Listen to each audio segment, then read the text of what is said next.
Chers auditeurs, bienvenue dans cette deuxième partie de notre épisode d'été sur le roi Arthur au cinéma que j'ai eu le plaisir d'animer avec Emma de la page Instagram m.cinéphilie. Donc dans la première partie, on a plutôt traité des différents personnages qu'on pouvait rencontrer dans le cycle arthurien au cinéma, que ce soit le roi Arthur lui-même, ses chevaliers, Merlin, Guenièvre, Morgane ou l'épée Excalibur. Et dans cette deuxième partie, on va s'intéresser plutôt à l'aspect technique de ces films, donc notamment le décor, la photographie, les paysages, la musique, etc., etc. Donc plein de choses très intéressantes, et je vous laisse tout de suite avec notre discussion.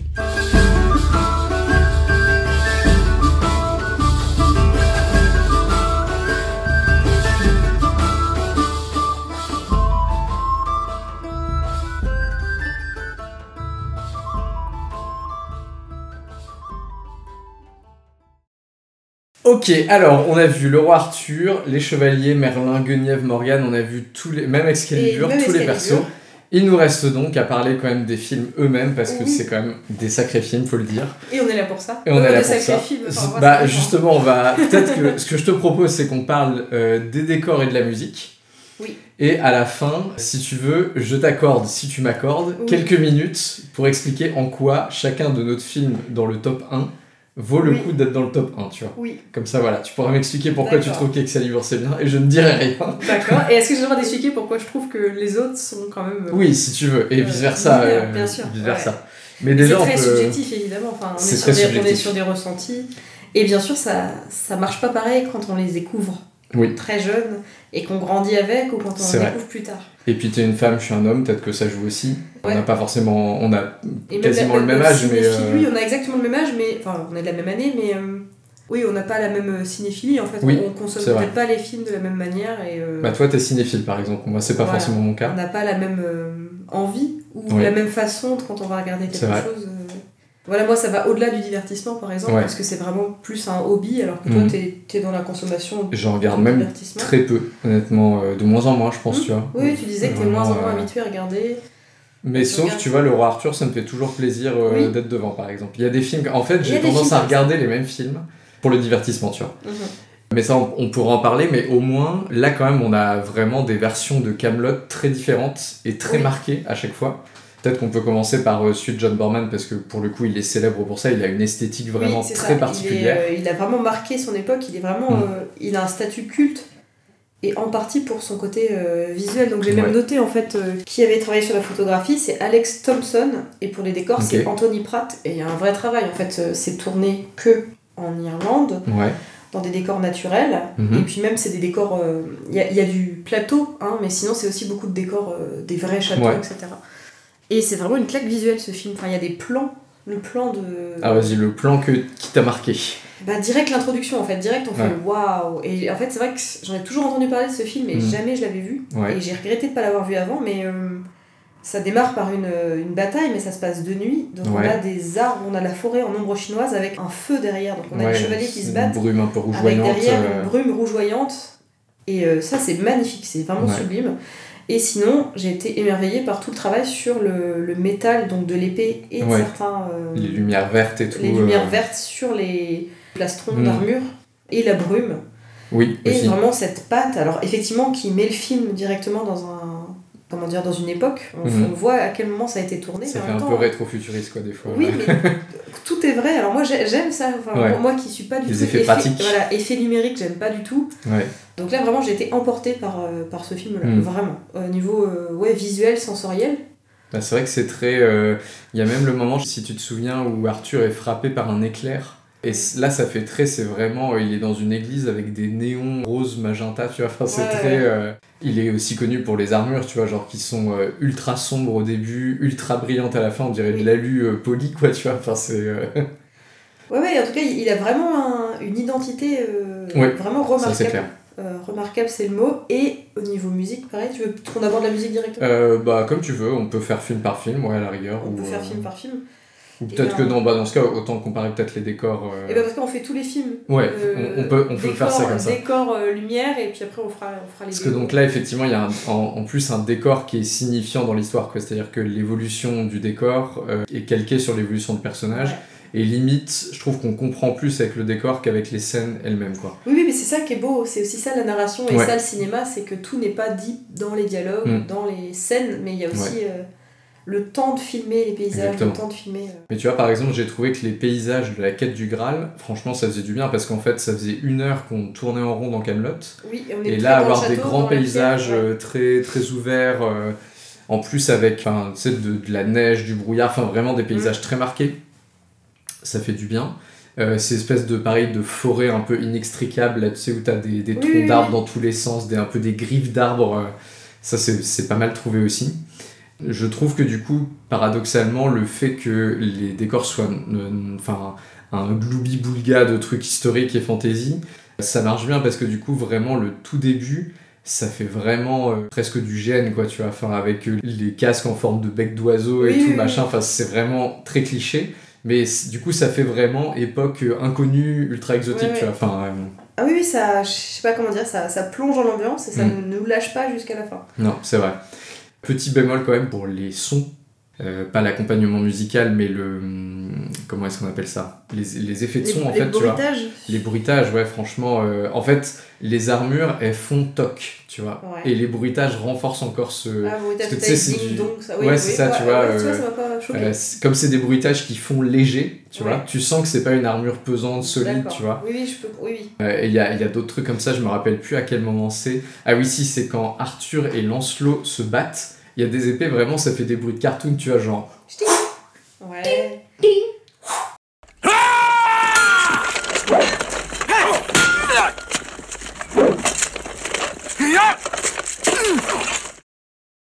Vraiment, tu vois, moi, ça m'a pas sauté aux oreilles.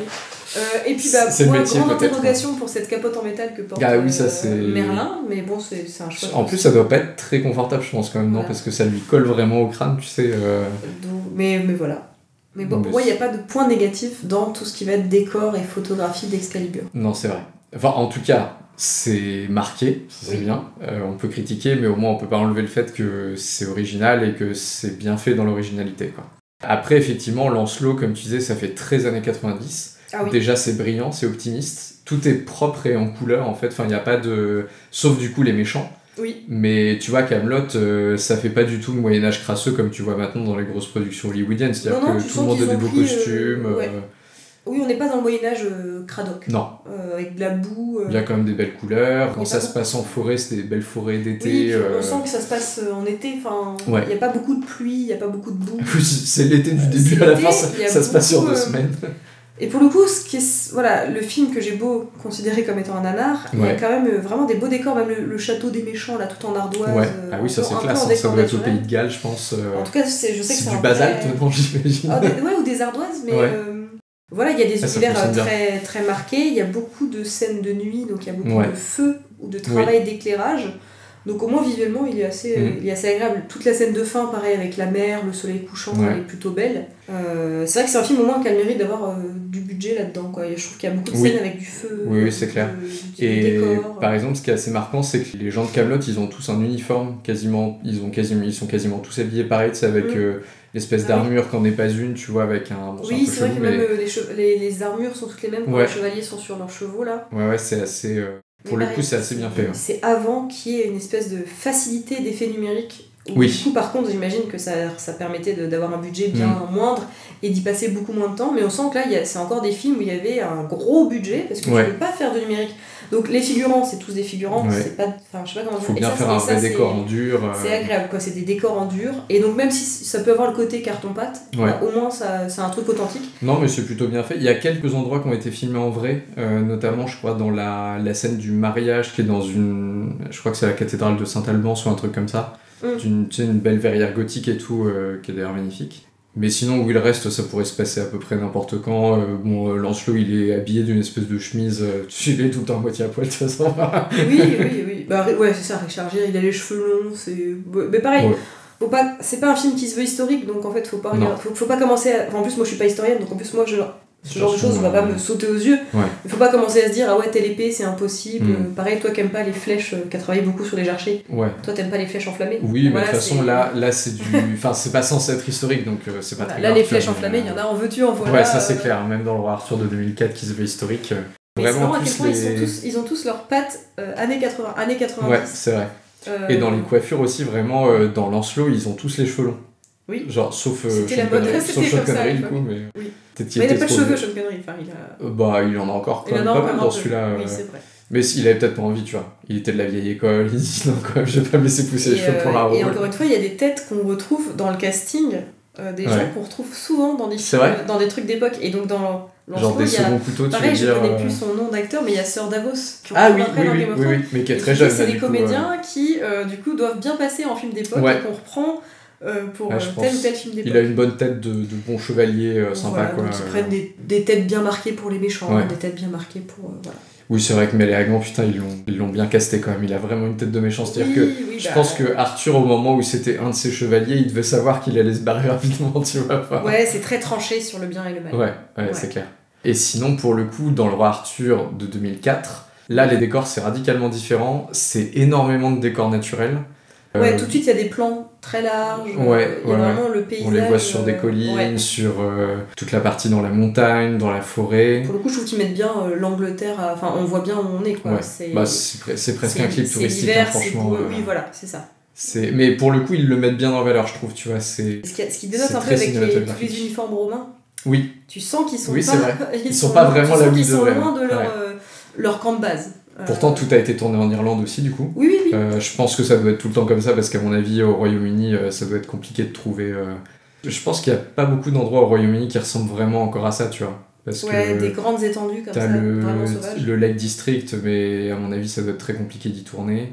Même le mur d'Adrien, il en reste plus grand-chose aujourd'hui, tu vois, donc ouais, je pense que l'Irlande, à mon avis, c'était plus simple. Et je trouve que ce qui appuie ça, c'est un élément de décor qu'on ne retrouve pas dans les autres, c'est les chevaux.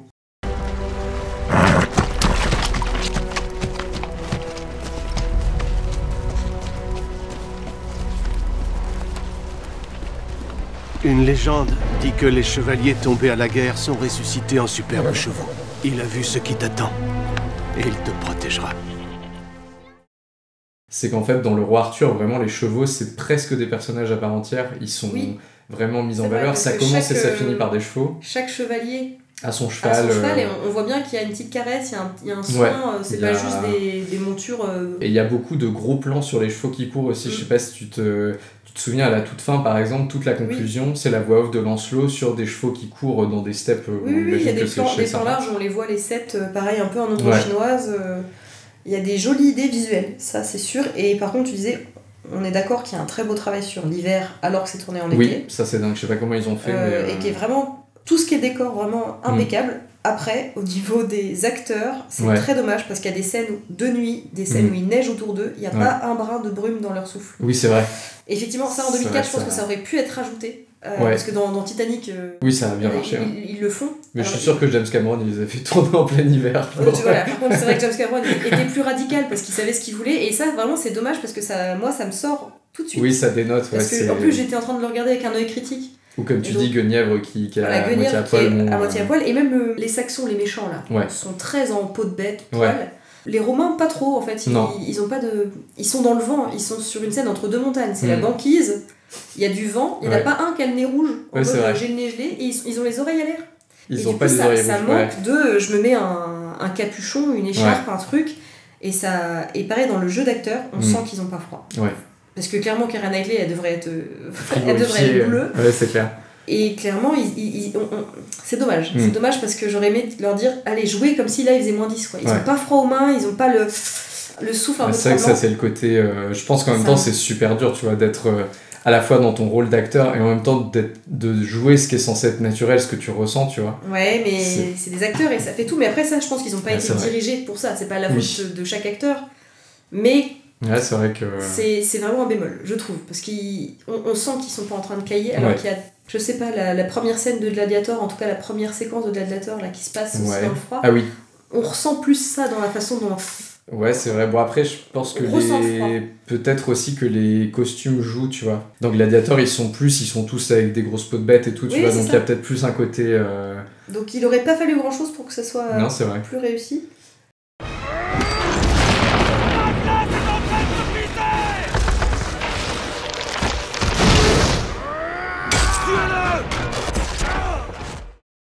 Mais par contre, c'est vrai que c'est quand même une prouesse en termes de décor. Par contre, ce qui est pas logique, c'est que donc ils sont dans les montagnes en Écosse, c'est le plein hiver, ils arrivent sur le mur d'Adrien le lendemain, c'est l'été, tu vois. Genre c'est terminé, c'est bon, il fait chaud. Ouais. Bah oui, les arbres ont des feuilles ou les ouais, choses comme ça. c'est vraiment. Les gars. Bah après, je pense que là, il y a un côté métaphorique, tu vois, genre c'est l'hiver, c'est dur. Je pense que, enfin, scéniquement, c'est assez stylé quand même, tu vois. Oui, on va pas chercher la cohérence des saisons. Et moi, du coup, il y a qu'une scène qui me fait vibrer dans tout ce film, parce que vraiment, je le trouve plat. Enfin, je le trouve.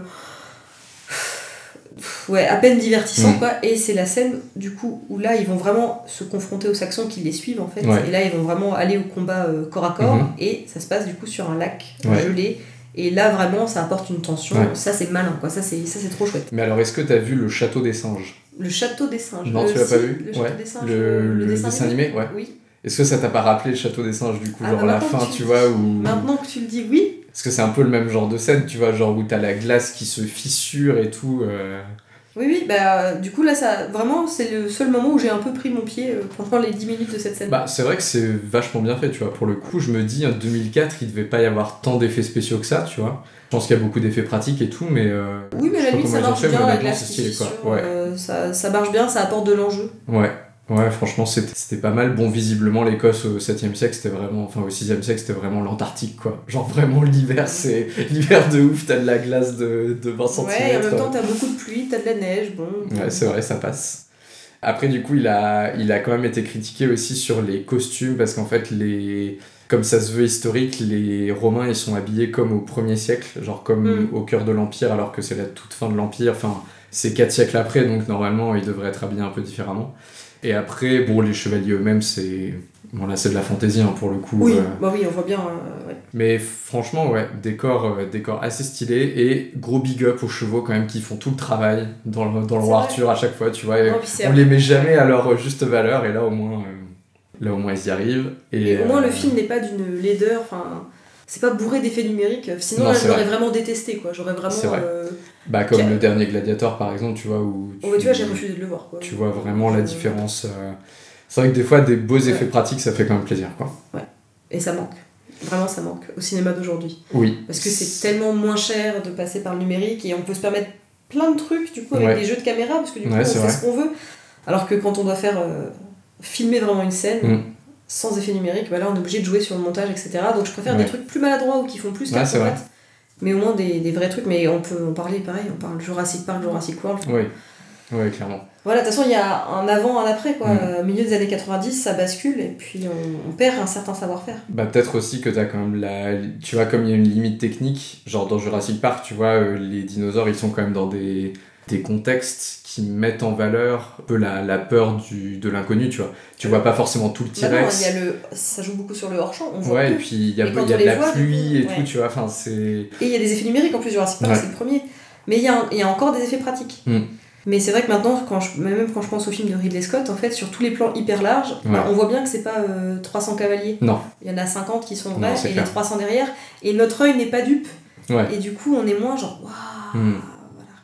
Et la mention spéciale à Excalibur, parce qu'à la fin, quand le roi Arthur il part à la guerre, il part avec 10 cavaliers, c'est tout. C'est tout ce qui reste à Camelot. Il y a un budget tellement moins par rapport au reste. Faut aussi saluer ce qui a été fait sur Excalibur par rapport au budget. Oui, ça c'est sûr. Mais oui, et ben voilà, c'est vrai que c'est pas la grande bataille avec... en même temps, il le dit lui-même, tous les chevaliers sont morts, donc c'est normal, tu vois, qu'ils y aillent. Donc au moins, voilà, Lancelot, le premier chevalier, et le roi Arthur de 2004, que je n'aime pas, vraiment pour moi, c'est des nanars. Enfin, il y a tellement de trucs ridicules dans le scénario, etc. Mais au moins, visuellement, pas de problème. Ouais, ça c'est sûr. Ils ont des points positifs quand même. Bon, Merlin Enchanteur, je pense qu'on va pas... Je suis peut-être méchante parce que je les ai découverts plus tard. Plus récemment, ouais. Et du coup, j'ai pas du tout ce côté attaché, nostalgie. C'est vrai que moi, le roi Arthur, en fait, c'était une pote de ma sœur qui m'avait prêté le DVD. Ah oui. Et du coup, je l'ai regardé, je crois, quand j'étais au collège. Enfin, moi, je l'ai vu au cinéma. J'ai vraiment un souvenir de cinéma. Non, le premier chevalier, Lancelot. Ah oui. Ouais. D'accord. Et du coup, je le connais par cœur, mais depuis très longtemps, quoi. Tu vois, c'est un film que je me regarde tous les ans ou tous les 2 ans. Et on pourra en reparler dans ce qu'on en pense en général. Mais effectivement, ce qui donne de la profondeur au décor, c'est quand même aussi l'accompagnement musical. Oui. Et là-dessus, alors moi, j'avoue que je suis pas du tout du même avis que toi sur Excalibur. Je trouve que la musique est vraiment très mal utilisée. Et en fait, il y a très peu de musique. Alors, je pense que peut-être ça tient aussi au volume financier global, parce que ça coûte quand même cher d'avoir une belle BO. Et là, il y a surtout des morceaux de musique classique. Oui, c'est ça, parce que ça revient au moins 2 fois. Carmina Burana de Karl Orff. Guards! Knights! Squires! Prepare for battle!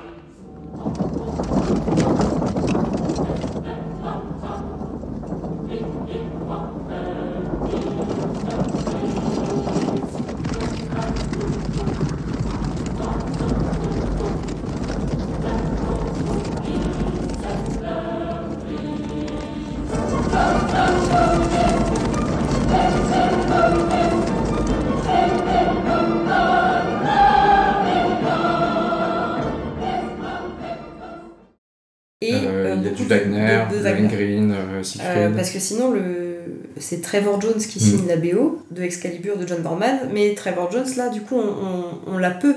Il y a peu de morceaux écrits par lui. D'ailleurs, je vois même pas trop lesquels. Peut-être le moment dans la brume, là, au tout début. Il a des séquences où c'est lui qui écrit, mais c'est vrai qu'il y a tellement Carmina Burana qui vient marquer certains passages et les morceaux de Wagner. En fait, lui, finalement, il est là, mais par rapport à d'autres BO qu'il a signés qui sont. Le dernier des Mohicans. Le dernier des Mohicans, c'est magnifique. Dark Crystal. Moi, c'est mes préférés de lui. Là, pour le coup.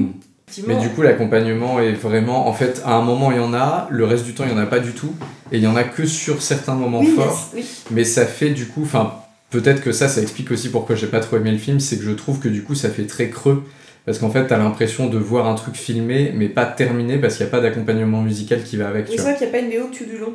Ouais, c'est ça. Et même vraiment des moments poignants, tu vois, où tu pourrais avoir une belle musique ou même un thème qui te reste en tête, tu vois. Mais c'est vrai qu'il n'a pas un thème reconnaissable en se disant tiens, ça c'est le thème musical d'Excalibur. À part Carmina Burana, du coup. Voilà, on associe à ça, mais du coup, ça n'empêche pas que ça apporte ça joue dans l'ambiance globale. Oui. Mais effectivement, c'est pas vraiment une BO. Je sais pas comment dire, c'est pas une BO écrite par le compositeur de A à Z. Et ça manque quand même, alors que c'est quand même le plus gros point fort de Lancelot, le premier chevalier. C'est clair, c'est peut-être même le seul. Clairement, elle est magnifique, et pourtant pas si connue que ça. Non, parce que comme tu dis, si tu l'as fait écouter, les gens vont se dire ah oui. Ça ressemble à d'autres choses, mais. Ça ressemble, mais en même temps, c'est bien la sienne. Et effectivement, par contre, Jerry Goldsmith, lui, c'est un des plus grands.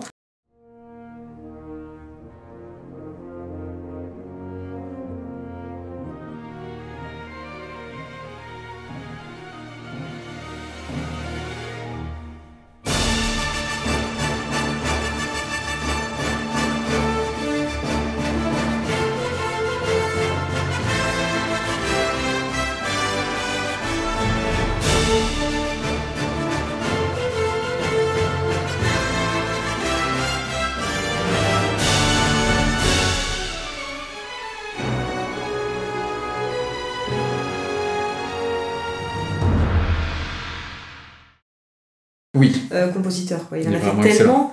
Il a fait beaucoup de trucs très différents. Ouais. Mais il a fait Mulan, par exemple, je crois. Oui, il a fait Mulan, mais il a fait Alien. Ouais, aussi, c'est vrai. Ah ouais. Ouais. Donc. Là, c'est plutôt de la musique contemporaine, quoi. Le premier Rambo. Ouais. Vraiment, enfin, il en a fait tellement, on peut pas tout citer, mais il a vraiment, je trouve, donné dans pas mal de styles différents.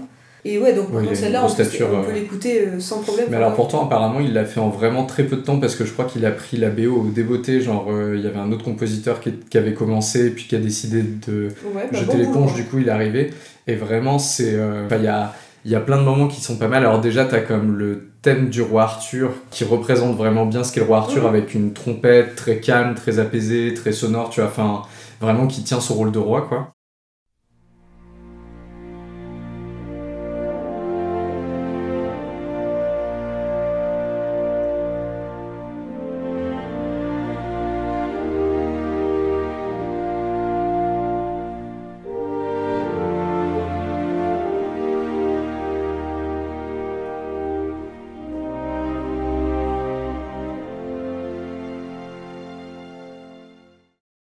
Et franchement, genre, t'as des moments musicaux incroyables. Genre, je me suis noté quand t'as Lancelot qui sauve Guenièvre la toute première fois, tu vois.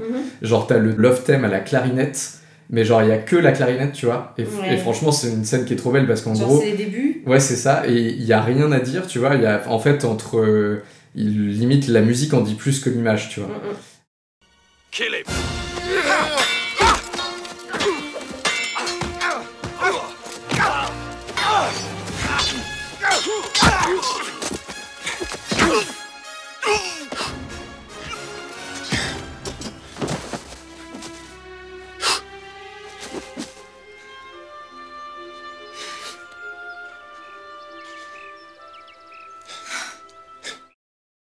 ça te suit. Oui, c'est ça, tu vois, ce thème-là, il est vraiment très Ah oui, reconnaissable. puis ça finit, c'est grandiose, quoi, la Ah bah scène oui, de la fin, toute fin, ouais. au bassin la musique, Oui, ça claque moins, quoi. ça claque moins. Et toi, tu l'utilises, c'est vrai que... J'utilise pas mal. Souvent. Parce que comme elle est pas très connue, elle est encore assez exotique, donc tu vois, si j'utilisais la musique du Seigneur des Anneaux, personne n'y croirait parce que tout le monde connaît bien le film, donc tu vois. Ça, c'est trop associé, alors que celle-là, justement, elle est encore un peu floue. Ouais, alors que c'est des beaux thèmes. Et de toute façon, on est bien d'accord que là, tout du long du podcast, si vous nous avez écouté jusque-là, normalement, il y a eu plein Forcément. Et il y a eu ces BO, enfin j'espère qu'on les mettra toutes à l'honneur, parce que pour le coup, elles méritent toutes leur petite place, même celle des dessins d'animation.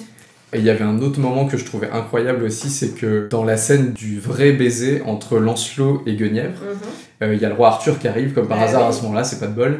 Et en fait, là, franchement, la musique fonctionne trop bien parce que là, sur l'image, tu te dis, bon, chant contre chant, enfin, c'est pas forcément quelque chose de très original. Et en fait, en gros, t'as encore une fois, le love theme du coup de Guenièvre et Lancelot quand ils s'embrassent. Et quand le roi Arthur arrive, en fait, le thème se fige sur la seule note du thème qui est ni positive ni négative. Et en fait, là, tu sais, genre, le thème, il s'arrête comme ça et il tient sur cette note-là. Et en même temps, il y a la transition, je sais pas si tu te rappelles, où en fait, le roi Arthur, genre, il est un peu sombre, tu vois, il est un peu assombri sur l'image. Et en fait, il y a une transition avec le pot de feu qui est au milieu de la table ronde, tu sais.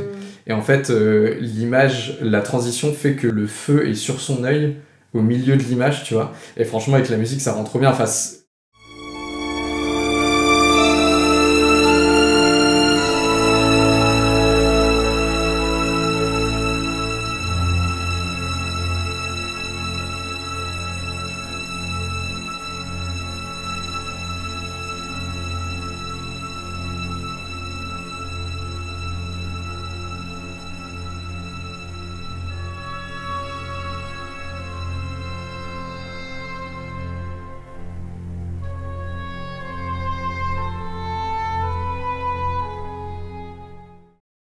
là, pour le coup, je trouve que c'est des transitions... Mais je me souviens pas de ça en particulier, mais c'est vrai que c'est... Bon, tu verras quand tu le regarderas, évidemment. Mais... Peut-être qu'à l'occasion.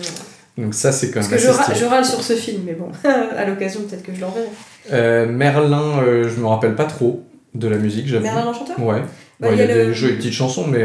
La jolie chanson au début, un peu très style médiéval, qui explique un peu le contexte, quoi, que l'Angleterre est sans roi. Et puis après, il y a la fameuse chanson de Merlin quand il range sa chambre. Et sinon, il y a des petites chansons quand ils sont en poisson, des petites chansons quand ils sont d'écureuil. Mais c'est très chouette. Mais pareil, la BO est pas... Tu sens que c'est pas encore les BO des années 90. Non, puis c'est pas un Disney où il y a des chansons par personnage ou des chansons très ponctuées. Mais c'est tout à fait agréable. Et par contre, là, c'est un des gros points positifs d'Excalibur, l'épée magique. Alors, j'en ai pas parlé, c'est un dessin d'animation Warner. Je l'adore parce que j'ai grandi avec. Et du coup, soit les gens connaissent, soit les gens connaissent pas. Mais clairement, moi, je connais toutes les musiques. Mon frère et moi, on pourrait chanter toutes les musiques par cœur. Et c'est vraiment, par contre, là, la personnage principale, elle a sa musique. Dès qu'on rencontre... Donc là, vraiment, dès qu'on rencontre Gareth dans la forêt, il a sa musique. Ils ont une musique d'amoureux. Le méchant a sa chanson. Le dragon, Siamois, a sa chanson. Donc c'est vraiment un film ponctué de chansons, comme pourrait l'être un Disney années 90. Et elles sont trop bien. Alors par contre, j'ai noté de qui, parce qu'il y a même Céline Dion. Alors ça, c'est bien sûr, c'est en VO. Hein.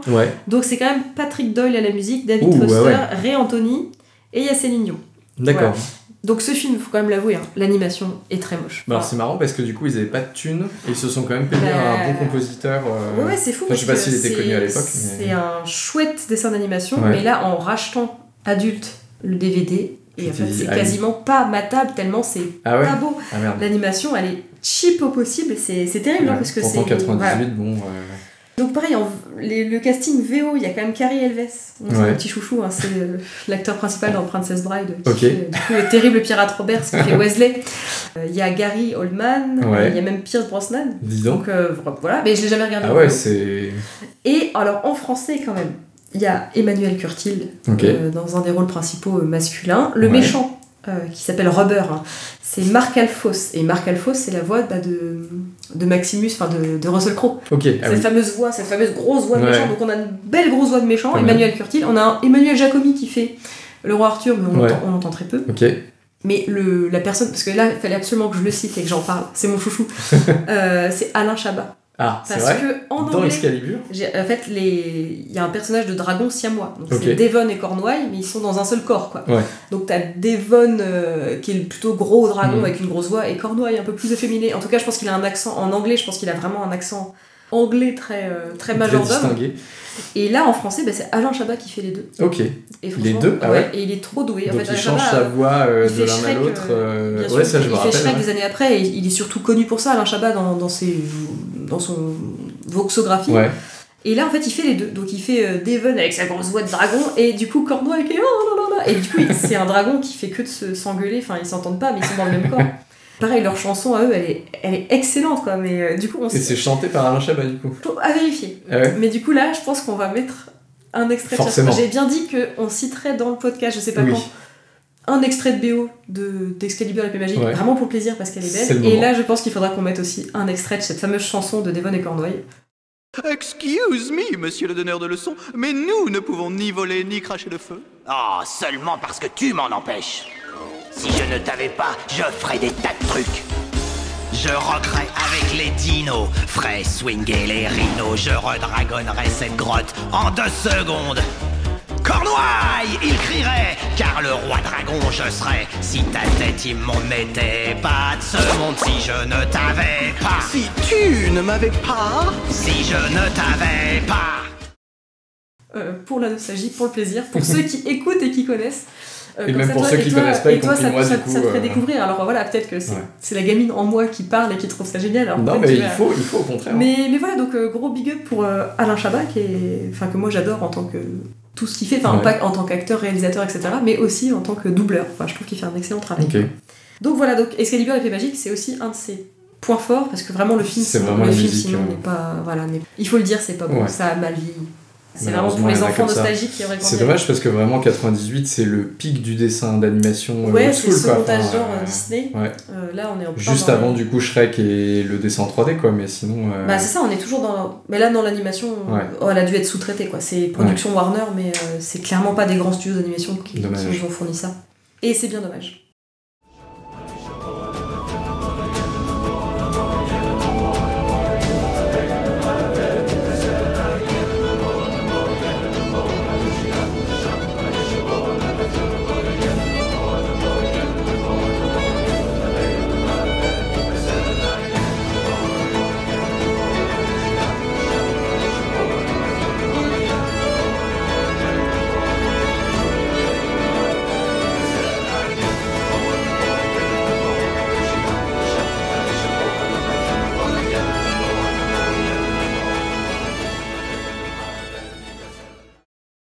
Et sinon effectivement dernière BO Oui, dernière BO de de film Hans Zimmer. de Hans Zimmer, que Donc, moi je trouve quelques- extrêmement quelconque. Donc pourtant 3 ans après Gladiator, 2 ans après Pirates des Caraïbes, je Ouais, crois. c'est ça, c'était donc il est 2003. vraiment, lui aussi, dans son... Voilà, Dans son on pic, est après le dans Roi son Lion, il max. est dans son pic. Bah non, parce qu'après, il y aura encore... il signe les BO de Nolan. Ouais. Voilà, il fait Inception, Interstellar, il fait les Batman. Bah il continue maintenant. D'ailleurs, avec Dune, 2004, on n'est pas loin du premier Batman. Oui c'est vrai. Donc il est vraiment dans... Et là, je pense qu'il était fatigué, je sais pas s'il avait pas envie de le faire. Il fait le job. Vraiment, il fait le job. Parce Bah que peut-être qu'il avait beaucoup de choses à faire au même temps aussi. Mais du coup, elle a pas d'âme, pas d'identité. Et c'est pareil, elle, je pense que tu la passes... D'ailleurs, je pense qu'elle sera forcément passée là dans l'épisode de podcast. Elle est jolie, mais je pense pas que les gens l'écoutent en se disant « Ah, c'est le roi Arthur ». Ouais. Ils vont dire Bah, « y a- Oui, je reconnais Hans Zimmer ». Il y a Ah quand oui, ça même ressemble un quelques peu petits à moments. Gladiator. Bah, il y a quand même quelques bonnes idées que j'ai notées, Il y a évidemment, parce l'utilisation des que. instruments exotiques, que j'aime bien. Sa fameuse flûte, Ouais, je sais pas trop ce que c'est. ça ressemble à Gladiator, il l'utilise. ça Ouais, fait- je pense que c'est la même flûte. Ah, c'est du. Ah oui, c'est du doudouk. C'est une espèce de hautbois arménien. Exactement. Donc ça donne le côté et film d'époque et... Alors que pourtant, c'est ni romain, ni breton. Non, mais ça... Et ça existait même pas à l'époque, ça se trouve. C'est exotique, je sais pas comment dire, ça dépayse parce qu'on n'est Ouais, pas c'est sur vrai. un orchestre Avec beaucoup de réverb et tout. Parce qu'on n'est pas sur un orchestre symphonique avec des instruments classiques, on est sur un truc qui apporte du... Ouais, c'est vrai.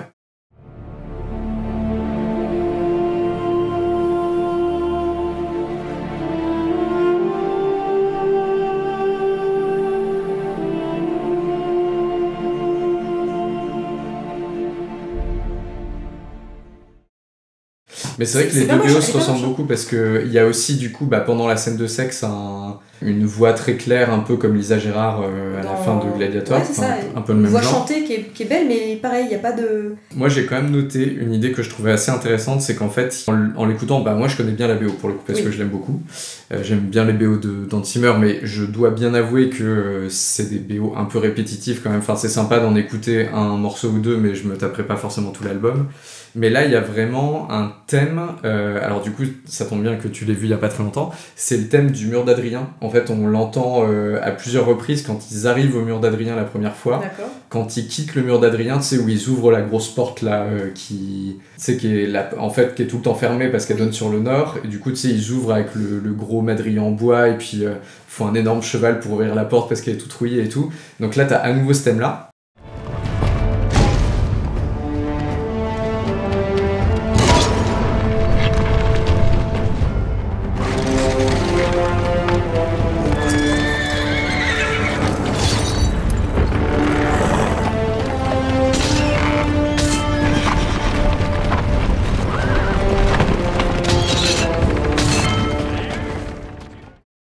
Et en fait, il est filé dans un peu tout le film, mais à chaque fois avec une exposition un peu différente.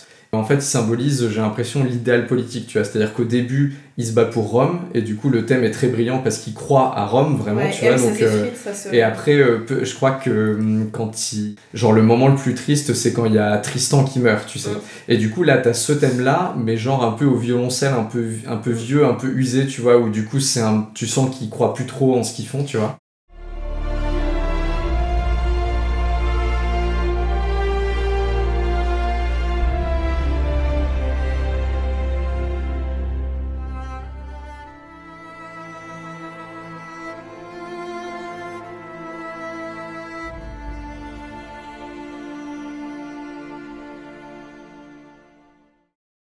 Oui, mais je trouve qu'il ressort.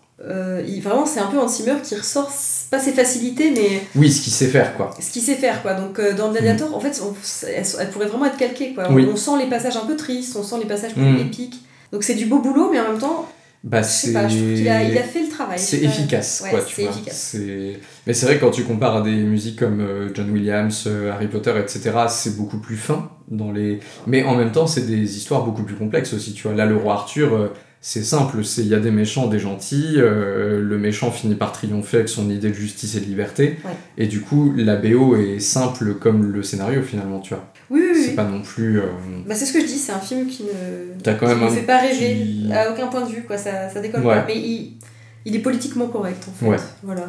Et si tu veux, c'est le moment, allons-y. Je peux te laisser tes 5 minutes si tu veux nous parler d'Excalibur et nous dire à quel point c'est un grand film. Oui, parce que clairement, donc Lancelot, le premier chevalier, et le roi Arthur, pour moi, c'est vraiment des films qui sont...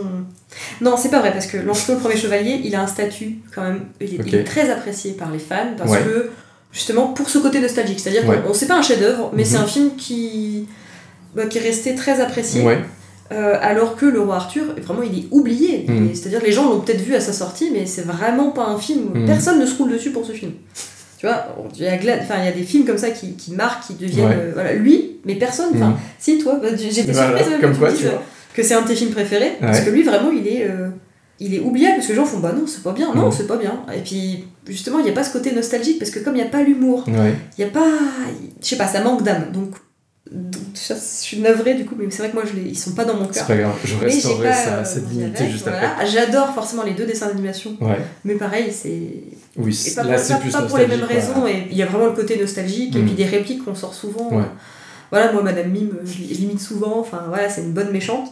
Puis en même temps, c'est sympa à regarder, c'est 1h20, et là, je me sens pas ultra légitime parce que du coup Excalibur de John Borman c'est du coup un grand classique, un grand chef-d'œuvre, en tout cas un film marquant. Après on peut ne pas l'aimer parce que je comprends, il y a une espèce de longueur, un style, je comprends totalement que ça ne passe pas. Mais du coup tu l'as découvert. Il a marqué son époque. Et moi je l'ai découvert et pour l'épisode ou... Oui, j'ai découvert pour l'épisode. Après comme ça fait quand même longtemps qu'on a ce projet, j'ai quand même découvert il y a plusieurs mois, donc j'ai eu un peu le temps de le digérer. Et je me demande, mais c'est vrai que je l'avais pas. Voilà, quand on est enfant, en fait, si on n'a pas la VHS, que nos parents nous ont pas montré la VHS, et en même temps, comme c'est pas un film pour enfants. Non, oui. Parce qu'à mon avis, pareil, il devait, surtout à l'époque, il devait quand même être, à mon avis, peut-être même moins de 18 ans. Hein. Je me demande, avec autant de sexe, etc. Donc les parents étaient pas très chauds donc, pour te filer à la VHS. arrivé jeune adulte, il s'est pas trouvé que je l'avais en DVD ou quoi que ce soit. Donc en fait, c'est presque un regret de pas l'avoir vu avant. Et en même temps, c'est pareil, à 20 ans, on n'a pas la même analyse que maintenant. Oui. Et j'ai vraiment fait une première découverte vierge de toutes les infos. C'est après que j'ai creusé. Et du coup, vraiment, genre, hop, je me laisse découvrir. Et là, j'ai fait vraiment comme une personne au cinéma. Exactement, comme si c'était une découverte au cinéma. Et vraiment, j'ai été emportée au niveau, comme tu dis, sensoriel. Genre là, ah ouais, ce que je regarde, c'est quand même beau, quoi. Et donc, en fait, après, pendant plusieurs jours, on est imprégné de ça. Mais en même temps, moi, j'aime beaucoup Le Seigneur des Anneaux, j'aime beaucoup Star Wars, j'aime beaucoup tous ces récits mythologiques. J'aime beaucoup Shakespeare, et j'aime beaucoup les drames, et j'aime beaucoup les films qui prennent des risques, justement. Parce que là, c'est pas drôle. Là, il y en a un qui meurt. Là, il se passe un truc pas drôle, parce que j'ai l'impression que des fois, on aseptise tout. Donc, il n'y a pas de scène de sexe très franche, très... Voilà. Là, c'est... Donc, pour moi, c'est un film bien au top. Et évidemment, on en a pas parlé, mais moi, j'adore Sacré Graal. Enfin, c'est excellent, Sacré Graal. Mais du coup, voilà, on n'aura pas développé. Donc je vois que j'ai fini, moi, pour Alors, si tu veux, moi je peux développer un peu pour relancer là-dessus, parce que donc moi c'est l'inverse, je l'ai aussi vu pour l'épisode. Voilà, t'as fait des devoirs pour l'épisode. Voilà, et vraiment ça a été un moment difficile parce que... toi t'as eu de la peine à le voir. Ouais, parce qu'en fait, comme c'est très long, moi je décroche vite, quoi, tu vois. Et justement, je me suis dit, il y a beaucoup de moments, alors pardon pour l'hérésie, hein, mais je trouve que c'est en dessous de Sacré Graal, qui pourtant est une parodie, tu vois. Parce qu'en fait, Sacré Graal, comme c'est une parodie, quand c'est nul, c'est fait exprès, tu vois. Alors qu'en fait, John Boorman, il y a plein de moments où c'est vraiment nul. Enfin, tu vois, genre vraiment, les acteurs sont pas bons. Le décor fait pas... Enfin, comment dire, fait pas solide. Et dans Sacré Graal, c'est marrant parce que c'est ça que t'attends, tu vois. Les chevaliers, ils ont des noix de coco à la place des chevaux. Ils sont habillés n'importe comment. Genre, le combat avec le chevalier noir, c'est trop marrant parce que c'est mal filmé et tout. Mais c'est fait pour, tu retrouves cet aspect comique dans le ridicule. Oui, parce qu'en fait... alors... C'est possible que par exemple il y ait des bruitages qui aient mal vieilli dans le sens où ils étaient sérieux à cette époque-là et aujourd'hui ils font nanar parce qu'on cherche des bruitages plus réalistes, tu vois. C'est vrai que par exemple les bruitages cartoon c'est bien parce que ça permet, tu vois, même j'ai vu un truc là-dessus l'autre jour sur la musique de Star Wars. La musique par exemple des dessins animés des années 30-40 c'est très musique à l'image, tu vois, c'est-à-dire que quand il y a quelqu'un qui tombe, la musique elle fait tout doudou. Quand il y a quelqu'un qui se relève, ça fait... Et ça, par exemple, aujourd'hui, c'est vieilli, tu vois. À l'époque, je pense que les gamins adoraient, mais aujourd'hui, ça fait peut-être trop, tu vois. Mais c'est vrai qu'il a... On voit clairement que c'est un film... Enfin, comme tu dis, il a quand même, du coup, plus de 40 ans. Ça, c'est sûr. Mais du coup, ce que je lui reproche, c'est de vouloir parler de toute l'histoire, mais presque de manière mécanique, c'est-à-dire que ça s'enchaîne, mais des fois, la logique est plus intrinsèque, parce que les gens connaissent la légende du roi Arthur, que vraiment... on passe d'un aspect à l'autre, parce qu'il se passe quelque chose. Comme un acte. C'est ça. Tu vois, typiquement, je me suis dit, à quel moment j'ai vu ça, j'ai noté des fois des trucs qui m'ont fait halluciner. Mais du coup, t'as décroché dans la narration ? Oui, c'est ça, parce qu'en fait, par exemple, au début, je trouvais ça pas mal, tu vois, je me suis dit, bon, ça fait pas super quali, mais au moins je comprends le truc, Merlin, il est marrant et tout. Et en fait, vraiment, il y a un moment, en fait, c'est le moment où Arthur devient roi, tu vois. Je me suis dit, mais c'est sorti de nulle part. En fait, Arthur, on sait pas qui c'est. Enfin, on sait qui c'est, mais je veux dire, on connaît pas son caractère, tu vois. On vient juste de le redécouvrir. Avant, il était enfant, et là, d'un seul coup, c'est un adulte qui a aucun caractère particulier. Il sort il sort Excalibur du rocher, et hop, c'est bon, on passe tout de suite à l'après. Et je trouvais que du coup, c'est dommage, parce que pour une fois qu'on parle de l'enfance du roi Arthur, tu vois, il aurait pu avoir un truc sur retrouver ses origines, sa relation avec Merlin, et même le moment où il sort l'épée, moi je me suis dit, limite c'est la même chose dans Merlin, tu vois, c'est-à-dire qu'il il la sort et puis voilà quoi. Ah mais il y a un truc de tout est fatal, tout est destin, exactement. Tout est déjà écrit. Je pense que ça j'ai un peu de mal avec, tu vois. Mais peut-être que c'est trop théâtral pour moi, je sais pas. Bah c'est théâtral, hein. Même dans les dialogues, je comprends. Oui. Les dialogues qui puissent te sortir du truc parce qu'il y a un côté... un peu... Ils sont très écrits, je pense. Oui, c'est possible aussi. Puis bon, c'est vrai que c'est quand même des jeunes acteurs pas forcément très expérimentés. Non, parce que c'est vrai que par rapport aux autres, on a quand même des castings avec à chaque des gens. fois. Là, on est vraiment sur un casting, à part du coup Nicole Williamson qui joue Merlin. Ouais, et ça donc, se voit d'ailleurs. Et des futurs, donc il y a Helen Mirren, donc Liam Neeson, et il y a même Patrick Stewart. Oui, c'est vrai. Mais après, les autres, on les a peu vus, peu revus. Et du coup, c'est vrai que c'est pas marqué par... Bah, du coup, ça fait très expérimental comme film, en fait, tu vois. En fait, je peux comprendre en quoi c'est intéressant, mais je pense qu'effectivement, dans la manière dont je regarde des films, c'est assez différent. Et donc, pour en venir au Roi Arthur de 2004, qui, effectivement, est un de mes films préférés, enfin, dans le sens où c'est un film que j'ai beaucoup de plaisir à revoir et que je revois assez fréquemment, je pense que c'est peut-être un tout, mais déjà, quand même, le fait de l'avoir vu au cinéma, pour moi, ça compte beaucoup. Parce qu'en fait, comme je l'ai vu, j'étais assez jeune, j'avais 10 ans, 2004. 10 ans, ouais. Ça m'avait beaucoup marqué. Tu vois, en plus, bon, quand t'as 10 ans, t'es passionné par les chevaliers et tout, donc il y a un truc un peu... Oui, mais tu vois, je l'ai vu au ciné aussi. Mais déjà à l'époque, en fait, j'avais déjà pas mieux, mais j'avais déjà... En termes de films d'époque, films médiévaux, j'avais déjà bien mieux, entre guillemets. Donc celui-là, je me suis jamais accroché à le revoir, par exemple. En fait, je me rappelle t'avais une espèce de série. Dans ce moment-là, t'as eu 3, t'as eu Kingdom of Heaven, Alexandre... Oui.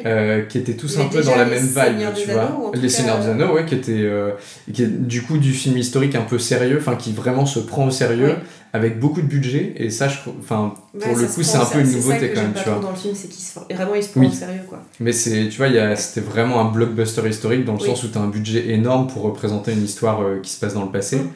Je pense qu'aussi, moi, ce que j'aime beaucoup, c'est ce côté un peu Rome déliquescente, tu vois. Parce qu'en fait, souvent, les péplums, ça montre Rome un peu au fait de sa gloire, tu vois. Alors que là, c'est l'inverse, tu sens un empire vraiment vieilli qui est sur la toute fin et ils ont envie que d'une chose, c'est de se barrer de Bretagne, tu vois. Corrompu aussi. Corrompu en plus, où rien ne va bien. Et je trouve que du coup, c'est une histoire qui a du souffle, tu vois. Dans le sens où, comme c'est moi, ça me dérange pas que ce soit très simple dans la narration, parce que je me dis, comme c'est un mythe et c'est une légende, dans une légende, la signification, elle est évidente, tu vois. C'est pas censé être un truc subtil, tu vois. La quête de l'identité et de la liberté. Ouais, mais un peu à coup de marteau, tu vois, mais en fait, c'est ça qui est attendu. Et je trouve que même, par exemple, la musique d'Hans Zimmer, c'est quand même très pompier, c'est très lourd, ça fonctionne bien parce que c'est aussi une histoire très simple, tu vois.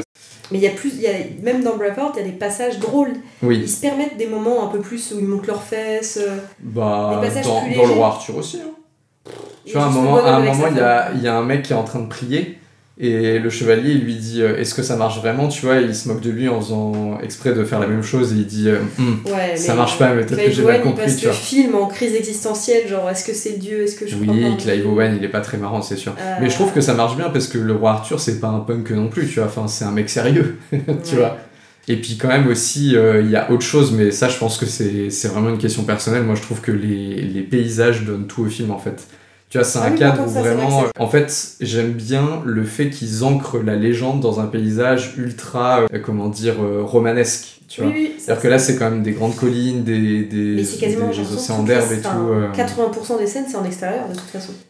En fait, c'est presque un road movie, hein. Il y a beaucoup de scènes où tu les vois avancer, courir et tout. Ouais, c'est vrai. En fait, en proportion de scènes tournées en intérieur, elle a vraiment pas beaucoup. Ouais, effectivement. Parce que même quand ils sont dans les camps, on a l'impression que ils sont un peu à l'air libre dans la cour, quoi. Ils sont en train de se reposer, ils sont à table. Oui, c'est ça. Voilà. Donc voilà, mais en tout cas, effectivement, c'est deux visions très différentes de Roi Arthur, mais comme on l'a dit au début, des visions du Roi Arthur, il y en a des milliers différentes, et ça va continuer. Pareil, je sais pas. En fait, du coup, je l'ai pas vu, moi, celui de 2017 de Guy Ritchie. Donc je peux même pas dire, je crois pas que ce soit très marquant. Non, ça a pas l'air. J'ai regardé la bande-annonce et ça m'avait pas donné envie de voir le film. Et voilà, du coup, c'est dommage parce que du coup, on peut même pas dire un petit mot dessus. Non, c'est ça. Et Lancelot, toi, tu aimes bien alors? Lancelot, j'adore. Ouais. Franchement, j'ai hésité à savoir lequel des deux je voulais défendre, tu vois. Mais je trouve que le Roi Arthur est quand même plus marquant parce que Lancelot, en fait, ça pourrait se passer dans n'importe quel autre. C'est pas forcément une légende arthurienne, tu vois. Ça pourrait se passer dans n'importe quel. Oui, c'est ça. Je veux dire, c'est Camelot, mais ça pourrait très bien être le royaume d'Allemagne. Mais l'intrigue est pas politique pour le coup, on est vraiment sur une intrigue amoureuse, quoi. Bah, normalement, il y en a un peu, mais c'est un peu plat quand même, faut quand même le dire. C'est un peu plat, c'est un peu en toile de fond. Ouais. Ou prétexte, mais sinon, on est sur... Et franchement, il y a quand même autre chose, c'est que de tous les films, moi, si j'étais catapulté dans un, je préférerais largement vivre dans Lancelot, le premier chevalier. Ça a l'air beaucoup plus agréable. Oui, il fait moins froid déjà. Il fait tout le temps beau.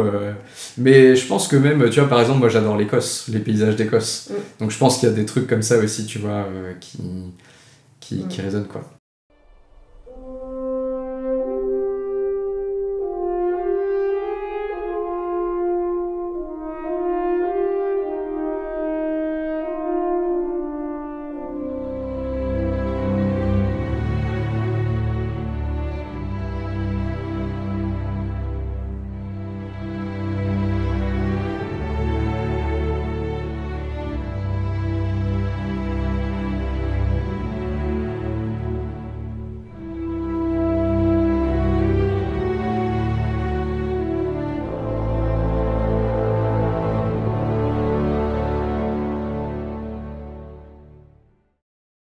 Donc voilà, je pense qu'on a fait un bon tour du roi Arthur. Un gros épisode. Hein. Un gros épisode. Mettez-nous en commentaire d'autres figures que vous voudriez qu'on traite. Parce que c'est vrai que bon là c'est facile, c'était des figures quand même assez connues. On s'était posé la question de faire le Moyen-Âge au cinéma, mais ça faisait trop. Non, c'était impossible, mais c'est vrai qu'au moins avec Robin des Bois on avait énormément de matière et pareil on n'avait pas pu tout prendre. Et là pareil j'ai l'impression qu'on aurait pu faire encore rajouter plein de choses. C'est vrai. Il y a matière. Mais il faut quand même dire qu'il y a très récemment, il n'y a pas grand chose sur le roi Arthur, à part le film de Kaamelott. Oui, c'est ça le film, Kaamelott le film. Et puis le truc de Guy Ritchie, mais je sais pas si c'est vraiment marquant. Non. Et j'ai pas l'impression qu'il y ait des productions sur le roi Arthur qui soient prévues dans les prochaines années. Non, ils veulent faire Disney recycle, DreamWorks recycle. Bah, ils veulent recycler les Indiana Jones. Ils pourraient recycler Merlin Enchanteur. Bref. Donc c'est vrai que sur l'actualité sortie, mais par contre c'est vrai qu'Histoire et Cinéma, je pense qu'on aurait moyen tous les ans de se faire un rendez-vous largement, on aurait de quoi faire. Il y a moyen. On a déjà évoqué, après je sais pas si c'est une annonce. Pour La chair et le sang, tu veux dire ? Ouais, d'aborder le film de Paul Verhoeven, La chair et le sang. C'est vrai. Et, c'est vrai que ce serait... et toi, il y a matière derrière historiquement à apporter plein de choses. Alors attention, parce que c'est un film des années 80 du coup, non ? Oui, 85. Aïe. Ah. Ouais, c'est possible que tu... Oui. Mais dans ce cas... Faut pas l'analyser d'un point de vue historique. Après, comme il y a le côté... un peu quand même, ça se prétend être un film historique. Oui et non. Parce que pareil, c'est situé, c'est entre Moyen-Âge et Renaissance, mais il y a un côté peste. Et un côté... en fait, Paul Verhoeven, il met cher à la religion. Et il oppose beaucoup le savoir scientifique et la religion qui, en gros, pour Paul Verhoeven, c'est vraiment un moyen de contrôler les foules et les masses. Donc ça discrédite complètement la religion au profit de ceux qui... du coup font leurs propres expériences et inventent des trucs. Ok, et ben on va... Enfin, moi j'adorerais du coup faire un podcast sur...